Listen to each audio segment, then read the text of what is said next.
use only our best skills and judgment, keeping ourselves impartial and neutral as we consider the merits and pitfalls of each matter that is placed before us, and always act in accordance with what is best for our community and for our fellow citizens. We ask this in your holy name.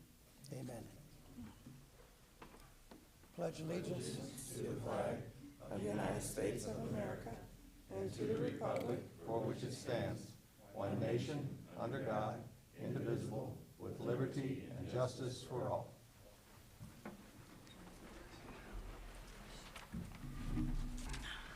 Well, welcome once again.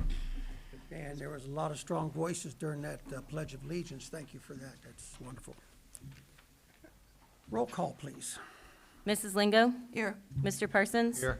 Mr. Redding? Here. Mrs. Dosa? Here. Mr. George? Here. Mr. Young? Here. Mrs. Rissel? Okay, everybody is counted for tonight. You have the minutes before you for the August 20th meeting.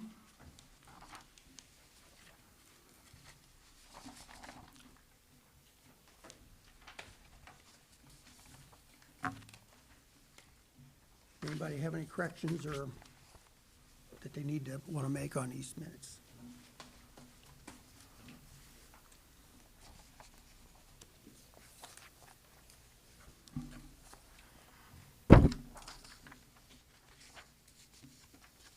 Okay, would anybody like to make a motion to adopt the minutes as printed? I'll make a motion to adopt the minutes as printed. Okay, Mr. Young has made a motion to adopt. Ms. Rissel seconded. All those in favor, please signify by saying aye. Aye. Opposed? Motion is carried. Thank you. Correspondence. I do have a letter here tonight I'd like to read to council.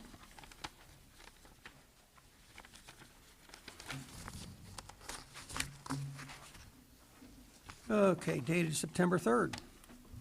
Mount Healthy City Council. Greetings. My name is Margaret Hughes. I live at 1587 Adams Road, and I'm writing concerning the alley leading from Adams Road to the United Dairy Farmers store. Some people are driving too fast when exiting the store to the alley. Mr. and Mrs. David Sturworth's vehicles are parked on their property at that exit. I walk to the store that way, and I have to be very careful. I walk to the store that way and home, and I really have to watch the cars exiting there. I hope something can be done concerning this problem. Sincerely, Margaret Hughes. We will probably bring this up during council minutes. We don't need to diverge from our building, but a nice letter. Thank you. That's the only correspondence I have. Does anybody else have any to bring up? Guest and special events. None, Mr. Bauer? Okay, public input. This is a part of council where we let anybody who wishes to address city council come up to the podium and address city council. So if anybody'd like to do so.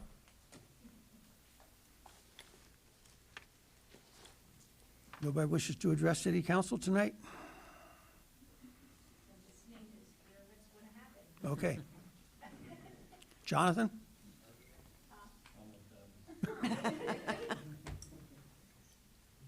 What's your name, young lady?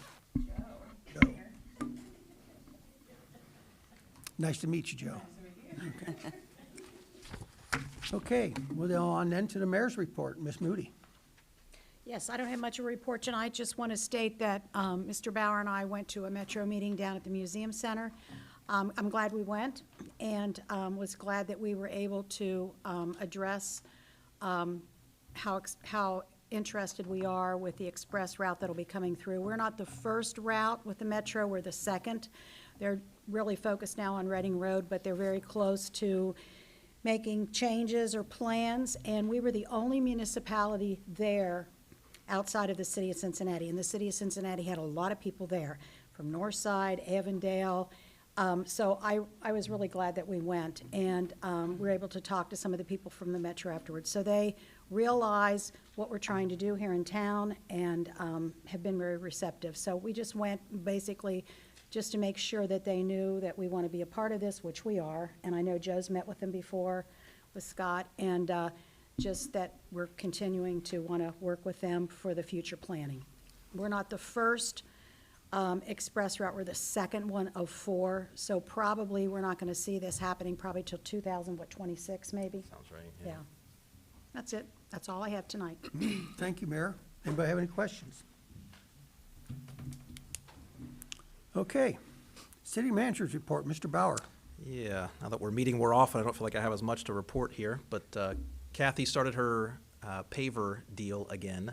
So September 11th to November 11th, Veterans Day, pavers will be $50 as opposed to $65. Seemed like it went really well last year, sold a bunch, so let people know that that is going on. We did hire our 8th full-time position for the fire department, Jaden Mudd, excited for that. He does not have his paramedic, so he'll start paramedic school, I assume, probably next year. Let's see, I'll leave all the road projects to Justin. Let's see, I think really the only other item I have, I met with our arborists that we're now in contact with, the grant we got through the tree commission, through the ODNR. I discussed with them last Friday. It seemed like they had too many projects they were trying to accomplish, so we've kind of narrowed things down to getting an arborist to assess the whole city. And basically what they'll do is they'll figure out the trees that need to come down in the right-of-way, that kind of thing. And the grant should actually cover all or most of those costs as well. So that's kind of what it's been focused down to. If we have money left, we'll still do the planting on Perry, but kind of see what it costs to do the entire city. What originally the arborist had done was just a selected number of trees that the tree commission had given them, but now the plan's to do just the entire city, which the grant will cover, and then do any remediation that we need to do for any trees that need to come down. And then, again, anything left over, we'll do the planting. Let's see here. Kathy has started reaching out to bands for next year. She typically likes to have all that locked down, probably by November.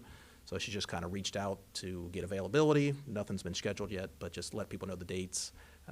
Just kind of start getting rates together so we can kind of start making those decisions here in the next couple of weeks.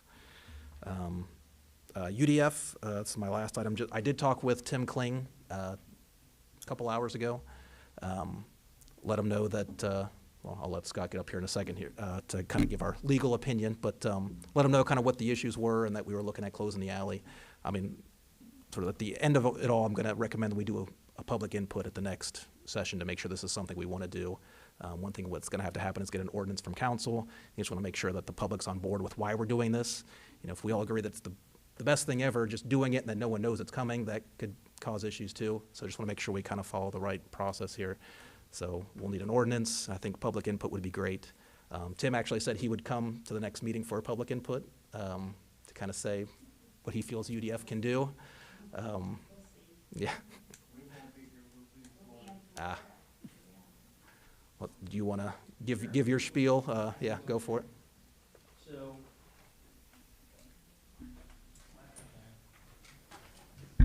is it automatically on? You hear me? So, the city manager touched base with me. He advised me kind of what the layout of the land was with respect to the potential of, I guess, putting up a guardrail on the alley by Adams Road near the Hamilton Avenue, Adams Road, UDF right there, that kind of, I guess, runs, perpendicular to Adams Road all the way if it goes straight Whitten, Hastings Avenue and whatnot. And initially, I thought he wanted to do it at Adams Road and cut that off, and that was not the correct understanding. So I understand now that he wants, or potentially the council wants to go ahead and put up a guardrail, which essentially would just go ahead and cut off one of 3 different access, ingress, egress to UDF. And actually, I would probably, if you had to classify them, I would say it's the 3rd most used, or 3rd least used, right, based on the positioning, given that there's access, on Hammond Avenue, and there's another access on Adams County. So, I think with respect to, can the city do it? Yes, I mean, certainly. They've got the right under, I think it's 72301 to go ahead and regulate the streets, sidewalks, alleys, so you can go ahead and do it. And then the next question is, okay, hey, what potentially could be at issue here? Normally, when you, and a lot of the case law I researched looked at, okay, is it or isn't that arguably an unconstitutional taking? And so what happens here is when they evaluate that, a lot of what they look at is, okay, one is the claimant who's the person who's claiming an unlawful taking or unconstitutional taking. Are they abutting? Is their property abutting, what is being vacated or closed off? Check that box. Yes, that's for sure. And then two, they look at, okay, hey, the rights of ingress egress. I think there wasn't too many cases I could find with respect to like guardrails and barriers that were being established. So I kind of looked at vacation of like streets and other things that kind of prevented ingress egress rights of a person who was abutting a property. And so they said that this is Keir versus Shaw. It's a 10th district case out of Franklin County. The appellate court said that they interpreted that they look at the facts of each case involving the adjoining or abutting lot owners, and they must be reviewed to determine whether, in fact, there is a right-of-way easement necessary, and that's the key word there, necessary, on behalf of any lot owner, and whether if such easement is necessity is to be found, if it has been impaired by the order of the legislative authority, in this case, vacating the street or putting up that barrier. So while you could, if this was the only ingress egress that UDF had, I would say don't do it, because obviously they would be landlocked and whatnot. Even if it was, one or two, I found another case out of the 12th district, actually, which our firm was a part of. It was a little different, but it was a Union Township case where this Hindu temple wanted an extension of their building, and they had like kind of a road that they had put in place, and it was like a conditional use permit that they were requesting. And the BZA said, well, we'll go ahead and give you the permit, but you have to close that road off, right? Close one of your two access routes off. And they said, oh, we'll go ahead and minimize that, and this, and, we won't close it off, but we will only use it pretty sparingly. And, for the big events, we have a festival, close it off. Ultimately, it was appealed, and the appellate court in that case found that even though, this is a conditional use permit, they have there's discretion in even just giving them the ability to, you would think that I can go ahead and put whatever condition you want on it. That apparently is not the case, right? It's not complete discretion. So they said, hey, while you do have the discretion, you cannot, illegally, the trial court called it an unconstitutional taking, but the appellate court didn't go that far. They didn't address that because it was a Board of Zoning appeal, so it was a 2506 appeal, so they really didn't get into that. But they said, hey, they're entitled to this, additional access. And I even talked to my of counsel, the Barbier in Schroeder Montreal Barbier, and he said, who I ran this scenario by, he said the fact that there's two easements, not one but two easements to main arteries within the city, I think bodes well for our argument that, hey, we're not affecting your property right egress easement. So I think UDF can still complain and potentially file for an appropriation for a taking, but I think it would be an uphill battle, especially to a certain unconstitutional taking, because I think given the fact that, hey, not only do you have two other easements, but when you first took the property on, this wasn't one of those ingress egress, right? My understanding is they put that in after the fact, so it's not like it's been there forever. So I think that you guys can do obviously whatever you want. You have the power to do it, and I think it makes a lot of sense to do it, have the public hearings, because there should be a good cause to whether you're vacating a road. It should be in the general interest of the public. But if you guys have any questions, have at it. Sure. Real quick, it's not a road. It's a private alley that leads back to the us residents and adult daycare center in the back, and they've always used that alley for, to go back there. It's not a road at all. Well, and it doesn't matter if it's a road or an alley. The ordinance that I cite. just heard what you said road, and I just wanted to make it sure. In the 73.01 they pretty much can, the legislative authority, the council has the right to go ahead and, do what they maintain and utilize the road, alley, sidewalks as they see fit. So that, and I think my understanding is that it's a city alley. That's correct, right? And again, yeah, I think that obviously you never want to landlock somebody. So I think in the manner, because initially when that was my concern when I thought that they was going to be blocked off at Adams Road, I was like, well, what about that parcel behind the UDF? It doesn't look like they might have. But he's like, no, we're not talking about doing that. We're talking about, so they would still have the access up and down the alley to and from. It just would be cutting off one of the egresses for the UDF, which would probably be their most minor.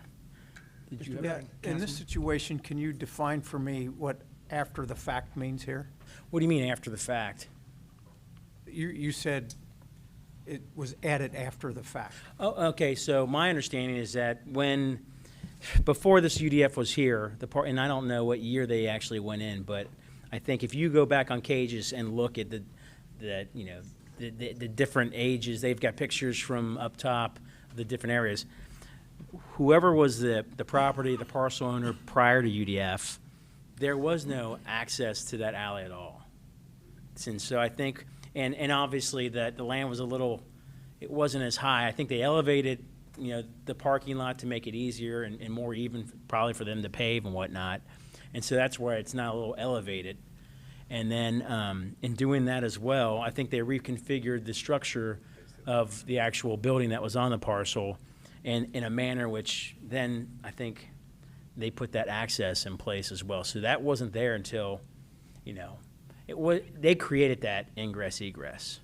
So, And I don't know, I mean, it's just an argument to say, hey, it's not as necessary to the parcel, right? Because that's what they need. They got to show it's a necessary easement of necessity. And because there's two other, ingress egresses, right around to two other major arteries, I think that really hurts their argument. okay. Yeah, I thought you may have been pertaining to something else along with the new building or something where they. No, and that's just through Currently going added through and looking through and, I guess the different Cages pictures and talking to the city manager, I think that Okay. he knows obviously a little bit more about this city than I do. Okay. Nope, thank you. Anyone Anybody else else have- have a question? Okay. Thank you, for your sir. time. Appreciate it. Thank you. I look forward to seeing what you guys decide. So that's really end of my report. I don't know when we want to, we can post to the website that we want to have a public hearing. I guess as long as everyone's in agreement on, is that something we usually do a motion on? I'm not even sure for establishing or scheduling a public hearing.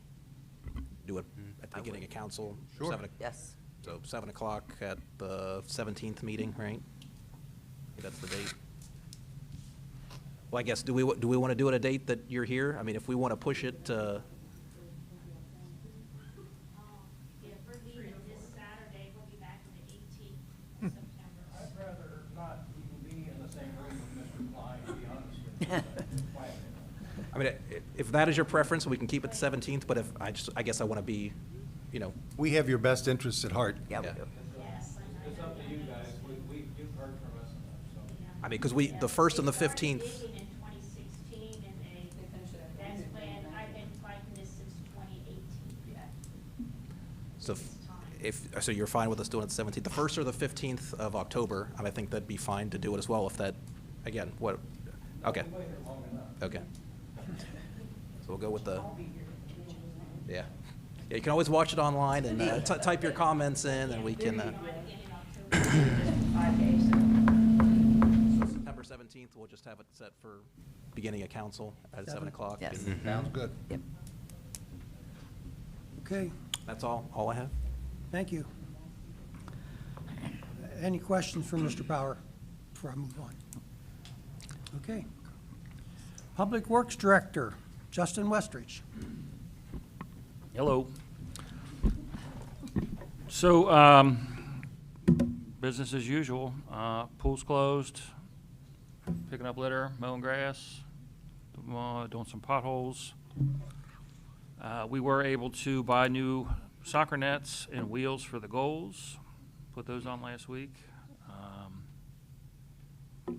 The glass company is wanting to measure for the Dollhouse Cultures glass sometime this week, so hopefully within the next 2 to 3 weeks, we'll have see-through windows instead of plywood. Where's that for, Justin? The dollhouse cultures to the left of just one more, Okay. the windows that were shot out. Oh, yeah. Yeah.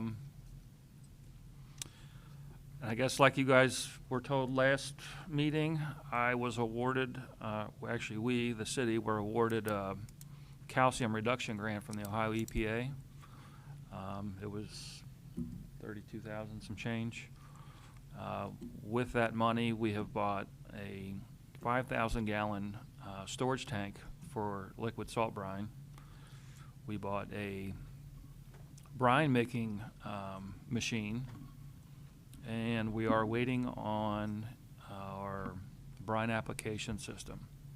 So with this, what the EPA is wanting the world to do is stop using rock salt instead of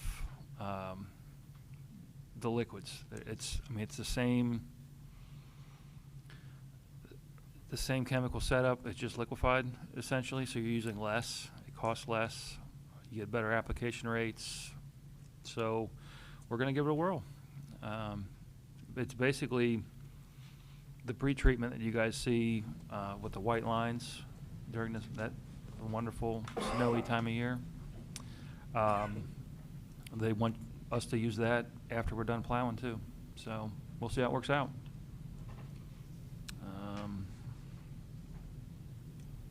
We did clean out the alley behind Gold Star. Bill Knight asked us to do that, and two of the guys have been suffering for weeks with poison ivy and allergic reactions to Virginia creeper. But it's done. So, Did you arrange it so you didn't get poison ivy? Yeah. well, oddly enough, I'm probably the most allergic to poison ivy, and I was wearing a sweatshirt with no gloves, but I still didn't get it. So, I don't know. Good for you. It was just my lucky day. So, that's really about all I got. So, next. Question from Mr. Westridge. Yes, Joe? Just one comment, Justin, thanks for cleaning up the lot behind Fortune Express. Looks a heck of a lot better. Well, that was a couple years ago. No, somebody must have just recently cleaned it up, maybe like a month ago. Oh, yeah, I had So Andrew weeds go were through cut there with down. I the, just assumed it was you. well, I had one of the guys go there with the bush hog, kind of, Okay, everything that we took down a couple years ago is starting to make its way back, so, yeah, it was, yes. yeah. About it. Guess you've been doing a lot of watering of the flowers? Yes, yes. Actually, I did the fuel reports this morning, and that's pretty much, for the past 2 weeks, was all the gas we used was for the water and the flowers. Well, thank you for that. Yes, thank you. Justin, I want to congratulate you on getting that $30,000 for the city. Helps you, helps the city, and the citizens, I'm sure, appreciate it. Yeah, well, hopefully it'll work out, make everything a little bit quicker, so, yep. Everybody's fighting for them same grants, and it's great to hear that we get a little bit of them once in a while.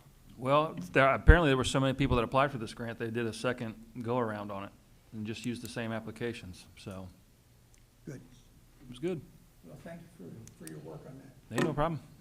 All in a day's work, actually a couple weeks, I probably. Anybody got any questions for Justin? We'll say the square pothole fixes are better than the just a fill, because the one by me that always comes back all the time is still perfect. So, Working on it. yeah, So, so it does work. yeah. Justin, what is the schedule for if I get the right term here, Compton and Perry Street, where we're going to put the traffic control in? So we are doing some experimentation with the cones. We're trying to place the cones in a manner that they don't constantly get run over. We have still yet to find that configuration. But, Come that way when I come up here, and they were all laying over. They were all laying down on the east side. well, they weren't this morning. But, yeah, at first there was I think I drew out almost 40 delineators that would go in place, but we cut that way back. And they're still getting hit, so we'll see what happens. I mean, I guess the idea is to bring your attention to, wow, what are all these things in the middle of the road? I should slow down. So hopefully it works. But right now, people are just feeling or hearing them. I don't know. They're not really seeing them just yet. So we'll give it some time. Okay. Figure it out. Hopefully, without disrupting too much stuff up there in that area. Well, if we can cut down on those accidents, it'd be well worth your work. Yep. So we'll see. Do we have more speed humps on the way? Are they coming in? Do we have? I don't have anywhere to store them, but I mean, they're just a phone call away. That one's on me, getting Northwest Autos where we would store them. We've got to get some stuff moved out of there first, so. They're ready to be delivered, so is that what? Well, I mean, once, yeah. Whenever like, we have. Well, they're ready to be ordered and then. Okay. But we're waiting till we have space to. I see. Yeah. They come in, I mean, how many crates is each one? So the Adams Road ones, that was 5 skids for one set. So I would need room for 15 skids. And our parking lot's not big enough. And then the inside of our building is also not big enough. So, By the end of the year. yeah, I order them before the end of the year. That way, they're here. Okay. Well, then we'll move on, if nobody has any more questions. Okay, we have ordinances and resolutions. We have a first reading of an ordinance. It's the only thing we have tonight as far as legislation. Ordinance number 24-2049, an ordinance to amend Chapter 155-091, the general provisions, building and structures of the Mount Healthy Code of Ordinances. So the version that I scanned to you, you could see what was added. It was in red. So if you only looked at the hard copy, you maybe won't be able to tell what's in addition, but it starts at C-1, temporary dumpsters. Everything else is straight from the code. Just want to kind of show you where it would be placed in the existing code. So just know that everything that's on there is not being changed. It's only at C1 it's being added. Let's see. Yeah, this is at the request of Bill Knight. Really, right now, we don't have anything on the books related to temporary dumpsters. So this would just allow him to have a permitting process, and then if someone goes beyond what is allowed, he'll just call the company and say, remove this, and then any expenses would go to the property owner. So,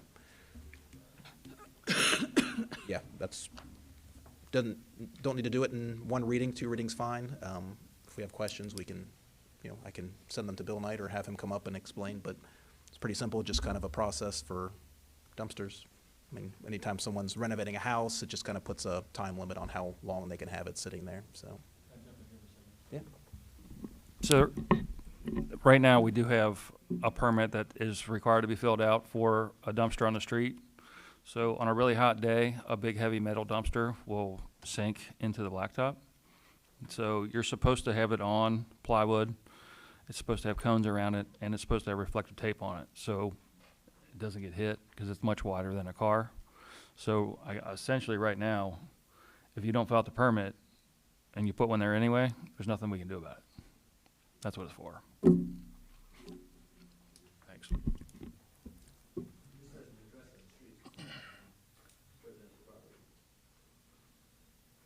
Yeah, this is gonna formalize it being on, property, on a residential property.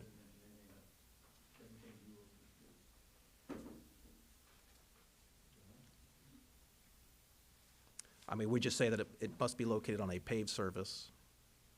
It does say paved service. Yeah, and may be located in the right-of-way.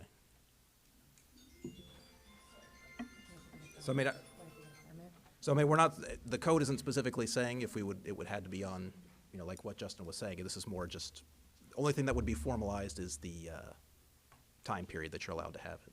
Is that correct? It's just the 30 days. I mean, it's not, Yeah, that's what, I pretty much put what was recommended. We can always amend it if you want to add that, and go ahead and tweak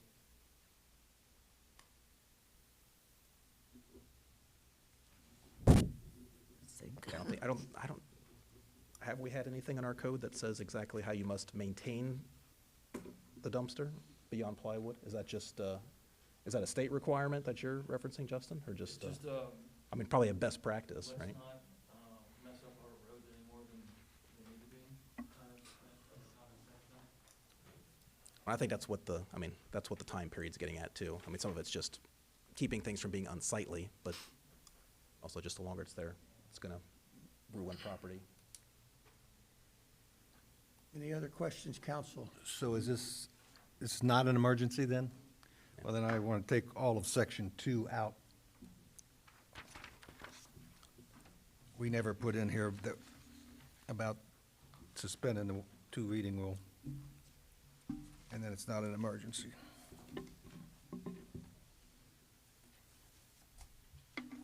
So then it would have to be on the actual property or in the driveway. Section, yeah. Yeah. About, yeah, Said section 2? section 2 on the last page. Oh, I gotcha. I apologize. Says that There's a section 2 of the, okay. No, I no, gotcha. where Okay. council dispenses with the 2 reading rule. I'm with and you. I'm with you. This is for the health and general welfare, and it's an emergency, which just means that Yep. it goes into effect Effect right immediately away, rather than 30 days later, so I don't think we need any of that in there, Gotcha. especially if we're not going to suspend the 2 reading rule. Yeah. Sure. First reading in council. Yes. Is that what everybody wishes? Yes. Okay. First reading on ordinance number 24-2409.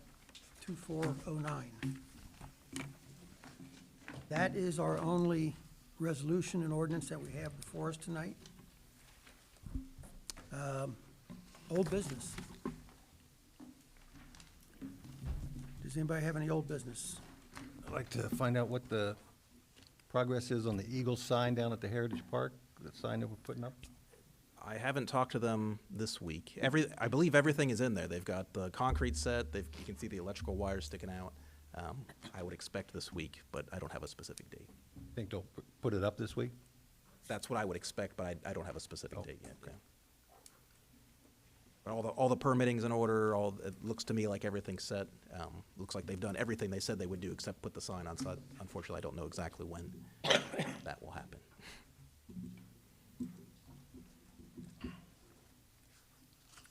Any other old business?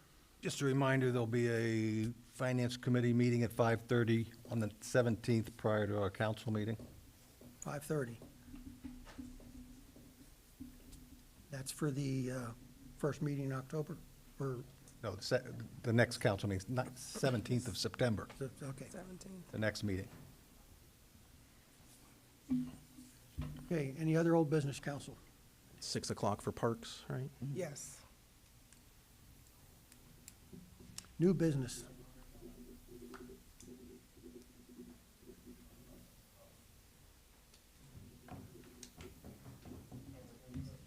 I guess We have a motion to move into executive session. I need somebody to make a motion for that. I'll make a motion to move into executive session in accordance with Ohio Revised Code 121-111, G1, to discuss real estate. It's 121-11. Did I say 111? Sorry.